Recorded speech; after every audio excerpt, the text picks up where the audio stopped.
Hello, ladies and gentlemen. It's good to be back. It's been a while, but I'm glad to be back and I'm hoping to make more videos on a more regular basis. So anyway, what prompted me to make this video is there's this movie out now called Citizen Vigilante. It's a movie that's turned out to be very, very controversial for a multitude of reasons, and we'll get into that. So this movie is directed by Uwe Boll, a German film director whose filmography, it has to be said, is, I won't say controversial, it's just, there's no easy way to say this, it's not very good. He's got a reputation for being one of the worst filmmakers who has ever lived. I mean, really, you go through his filmography, films like Rampage, and he's, for the life of me now, I can't even remember half the names of the titles of the movies that he's made. But he's made some terrible, terrible low budget movies. I've seen a few of them and they're just terrible. He just seems to be very untalented. But at the same time, I have to admire the balls in this guy because he's a guy who takes things very much to heart and he doesn't seem to give an F about what people thinks. I mean, this is a guy who challenged his critics to a boxing match one time. So yeah, even though he's a terrible filmmaker, I have to admire him in that sense.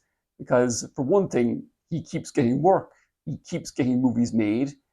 Apparently they keep making money, so fair play to him. But here's this movie, Citizen Vigilante, and it's controversial for a number of reasons. It's a movie whose storyline seems ripped straight from the headlines. And even though this movie came out just now, and even though it must have been filmed last year, it couldn't be any more relevant than it is today, to the point where it's been banned in most of Europe. I can't think of a movie in recent times that has been banned for being so controversial. And this is a movie that really harkens back to, and this is in Uwe Boll's own words in various interviews, to films like Dirty Harry and Taxi Driver, movies like that came out in the 70s that were very violent, that were very controversial, and had their own run-ins with the censors. And Citizen Vigilante is a movie that is nowhere near as good as those, but it's controversial in the sense that it's very violent, but also in terms of its subject matter. Because it deals with racism, it deals with migration, it deals with SA. You would have to be a fool or very blind to not know that there is a crisis in Europe and around the world, and that crisis is migration. Even though the mainstream media tries to cover it up. We've seen violence increase, we've seen attacks on women and men increase due to third world migration. And there's been accusations by this movie of racism, which has therefore resulted in the media not only banning this film, but just refusing to talk about it. I mean, I'm half expecting the police to ram down my doors just for talking about it here on this platform. But like Uwe Boll, I don't care. So the plot of this movie, as it is that it's set in an unnamed European country. Like the opening scene, I'm not going to get into spoilers, but the opening scene in this movie sees an innocent young woman and her child shopping. As they're walking down the street in broad daylight, they get attacked by a person with a knife. And it turns out this is a colored person. And this is something that you would never see in a Hollywood movie. In Hollywood movies these days, which is run by mostly the woke left, white people are often seen as the villains, and colored people are seen as people of virtue, because they're so afraid of being seen as racist. And this character, Sanders, played by Armie Hammer, more on him in a minute, is a cross between Bruce Wayne and the Punisher. He sets about exacting vengeance on people that he deems guilty. And this is part of the reason why the movie is so controversial, because he is a vigilante and the movie seems to glorify his actions. It could be seen that this movie is kind of like a European Punisher in that sense. But unlike the Punisher, which is really part of the Marvel universe and it's really not supposed to be realistic, this movie really hits close to home in that it's much more violent than the Punisher. In the Punisher movies and TV shows, he goes after criminals, organized crime, crime bosses. But even in recent Disney Plus shows, the villains are always white people. There's a clip that was released recently of this colored person being beaten up by white people.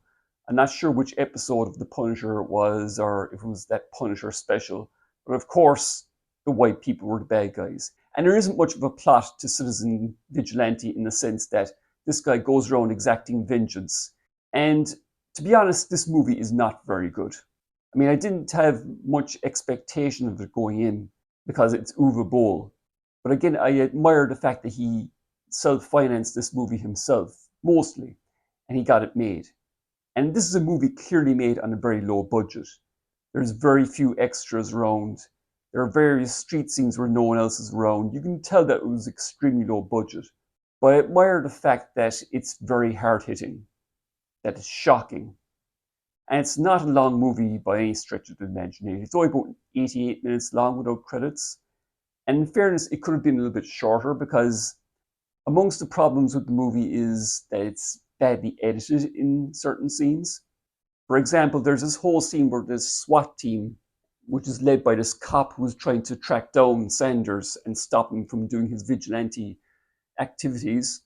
There's this whole scene where the SWAT team goes up this building and trying to corner him, and it seems to go on forever. And that's a big problem with the early part of this movie. The editing is all over the place. Not only is it non-linear, and non-linear storytelling can work. I mean, look at most of Christopher Nolan's movies. Non-linear storytelling is his thing. But in this, it seems to be edited all over the place with no clear focus. And there's another scene besides the SWAT team scene where Sanders is training. He's doing workouts, he's lifting weights, and it's edited so quick. There are certain shots which last less than half a second. That it's just very disorienting. But as the movie goes on, it finds its way and you get more into it. And here's the funny thing about this movie, despite all the controversy, it was surprising to me, and again, I'm going very spoiler light here. I'm not going to give away anything major.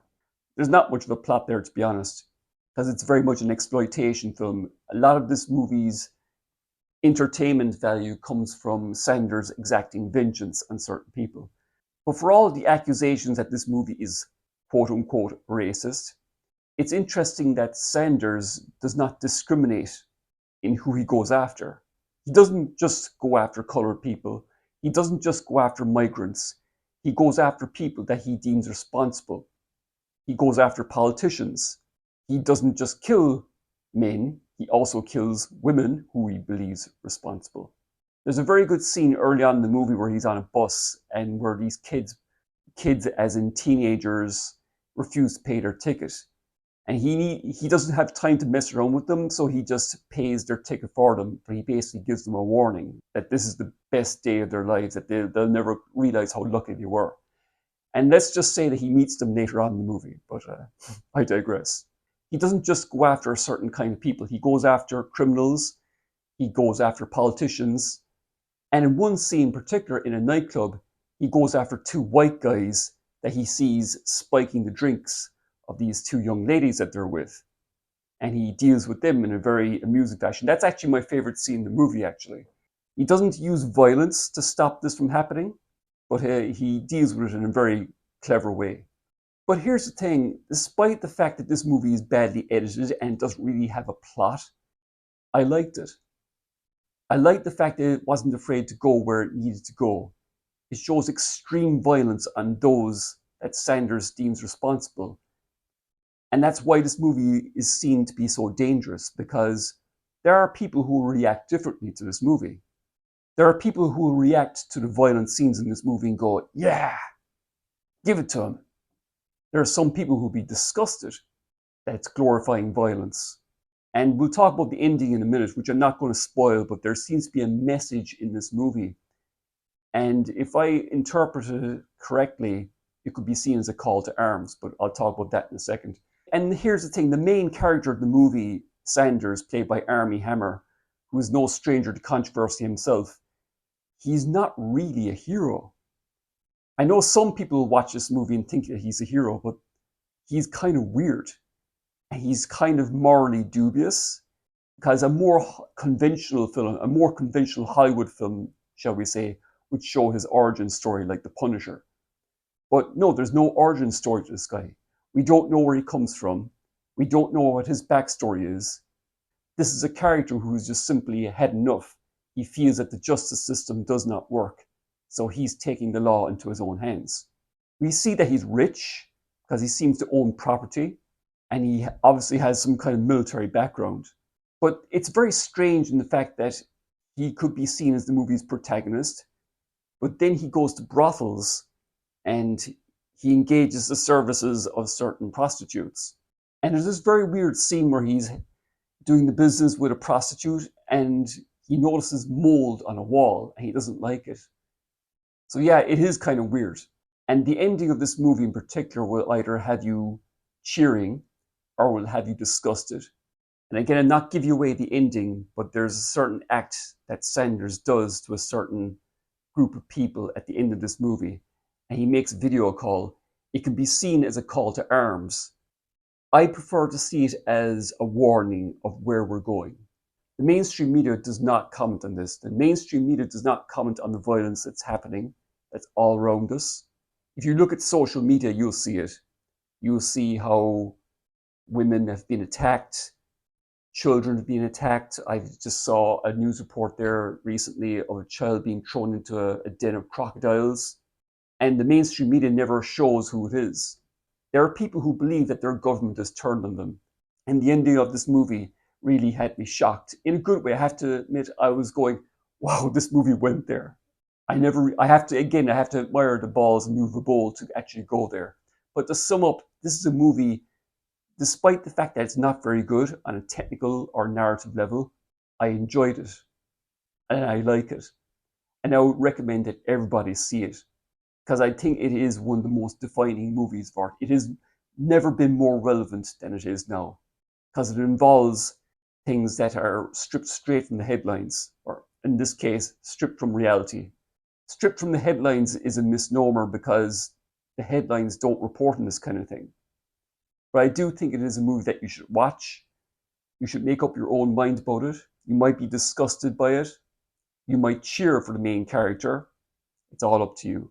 But credit to Uwe Boll. And the reason I got to see it, I mean, it's available to stream on certain sites, but this movie has been deemed so important by Elon Musk that at the time of this recording, he's allowed it to be streamed for free on X Twitter, if you follow his account. And that's how I watched it last night.